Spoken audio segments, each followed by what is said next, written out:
Peut-on apprendre à être heureux dans la vie? Alors qu'on a connu le Covid et peut-être la solitude, on a remarqué les derniers mois qu'il y avait une augmentation d'intérêt pour la recherche sur Google sur la question de comment être heureux. On l'a aussi vu avec le Covid, des gens qui se posaient plus de questions sur leur sens dans la vie, sur le sens de leur travail ou même de leur environnement, qui sont passés d'un appartement à la campagne dans une maison. Alors oui, il y a des personnes qui recherchent comment être plus heureux. Mais peut-on vraiment apprendre à être plus heureux dans la vie? C'est la question à laquelle on répond aujourd'hui. Moi, je suis persuadé que oui. Auparavant, on avait les intuitions et les enseignements des Grecs, des sages qui ont traversé les époques, mais qui, entre guillemets, ne reposaient sur rien. Et maintenant, on est en mesure de confirmer ces intuitions par la psychologie, par la philosophie, par les neurosciences et d'agir dessus. Alors oui, quand je dis agir dessus, on a l'impression que ça pourrait être tiré d'un bouquin de développement personnel où on te dit « tu as le pouvoir, ça dépend de toi, ton bonheur, tu peux le changer ». Cette injonction du bonheur ou ce fait de culpabiliser après si tu n'y arrives pas, mais non, pas du tout. En fait, tu connais peut-être déjà ce graphique qui dit que 50% de ton bonheur dépend de tes gènes, 10% un peu de ton environnement et 40% dépendrait de tes propres actions. Mais pour moi, cette proportion ne doit pas être si carrée. En fait, peut-être que pour toi, ça dépend peut-être de 40%, peut-être que pour d'autres, ce sera 30 ou 50%. Ce que je veux dire, c'est qu'il y a clairement une proportion, l'environnement, peut-être tes gènes, peut-être que sais-je, qui va dépendre, qui va t'empêcher d'évoluer vers le bonheur. Et il y a une partie, un pourcentage sur lequel tu peux agir, c'est indéniable. En fait, je considère qu'on a toujours le choix d'agir et la liberté de prendre des actions vers le bonheur, juste que pour certaines personnes, ce pourcentage sera plus faible, voire très faible. Mais en fait, ce qu'il faut faire, c'est agir sur ce qu'on peut maintenant, ce qui nous est permis de faire. Alors oui, je considère qu'on peut apprendre le bonheur. Peut-être pas devenir heureux à 100% parce que, comme je l'ai dit, il y a des freins. Mais en tout cas, on est libre de prendre ses actions, ses choix dans ce pourcentage sur lequel on peut agir. Donc, être heureux, peut-être pas, mais être plus heureux, ça oui. Parce que de toute manière, être heureux, c'est assez vague. Ça dépend de chacun, quelle est ta propre définition du bonheur, la mienne, etc. Chacun a sa façon de voir les choses. Donc, apprendre à être heureux, j'ai l'impression que c'est un petit peu comme apprendre à être riche. On n'apprend pas à être riche, on apprend à monter son entreprise, on apprend la vente, on apprend le marketing.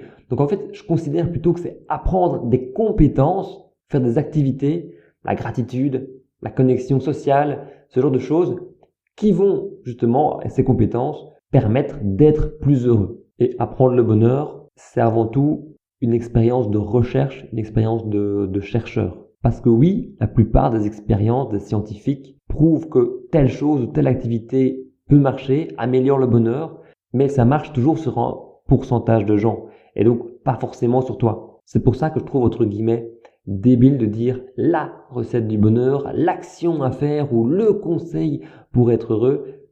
Parce qu'au final, c'est davantage une question de test et de voir si ça marche ou non sur soi qu'autre chose. Mais bon, vu les avantages et les bienfaits du bonheur, longévité, meilleure santé, meilleure connexion sociale, le jeu, les petits tests en valent peut-être la chandelle. Et puis pour revenir à la question du jour sur peut-on apprendre le bonheur dans la vie, il y a quand même déjà des cours qui se donnent, que ce soit à Yale, à Berkeley, où on voit des commentaires, ou en tout cas des avis nettement positifs de l'avant et de l'après. Si ça t'intéresse, t'es au bon endroit. Je ne suis pas psy, pas coach, pas expert, pas gourou du bonheur. Je suis simplement passionné par la question de comment être heureux, que ce soit par la psychologie, la philosophie, la biologie, et de manière générale, toutes les choses qui finissent en i, comme les vidéos de Pacotille sur YouTube. Plus sérieusement, je me suis probablement posé cette question et intéressé à ce sujet davantage pour moi dans un premier temps. Mais dans l'optique d'un monde idéal, je trouve qu'actuellement, les gens manquent d'éducation et de connaissances par rapport à la question du bonheur et auraient beaucoup à y gagner à être plus heureux. J'adore apprendre la philo, lire la psycho, parce que peut-être des gens trouvent ça super ennuyant. Et de l'autre, j'adore créer. Dans un premier temps des vidéos, peut-être plus tard quand ce sera révéler mon côté artiste, écrire des romans pour aider les gens à être plus heureux. Enfin, t'as compris l'idée, c'est aider les gens à être plus heureux et c'est ainsi que Stratévie est née. C'est un petit peu ma manière à moi de contribuer à un monde meilleur. Donc la mission de Stratévie, c'est des stratégies pour une vie plus heureuse. Et oui, c'est vrai, Stratévie n'est pas né aujourd'hui, ça a quand même quelques temps. Et je me suis un petit peu éloigné de ça récemment. Pris un peu de distance par rapport au développement personnel. Je devais m'assurer de mes convictions par rapport à la psychologie positive, un peu plus me former par rapport à ça, peut-être pour être plus crédible. Mais je reviens chaque semaine avec un nouveau contenu. Enfin, je l'espère. Alors, qu'est-ce qu'il y aura? Il y aura des résumés de livres, des conférences américaines peut-être traduites, des expériences, refaire peut-être des expériences, des conseils, enfin, tout ce qui peut tourner autour de la question de comment être heureux et de apprendre le bonheur, basé sur la psychologie, la philosophie, la biologie, ce que j'aime. Et juste pour conclure avec cette question de peut-on apprendre à être heureux dans la vie, je dirais que ça fonctionne. Il faut essayer, mais ça fonctionne. Si ça t'intéresse et pour redébuter ce parcours avec moi, je t'invite à t'abonner ici en dessous. Et je te dis à la prochaine vidéo. Salut!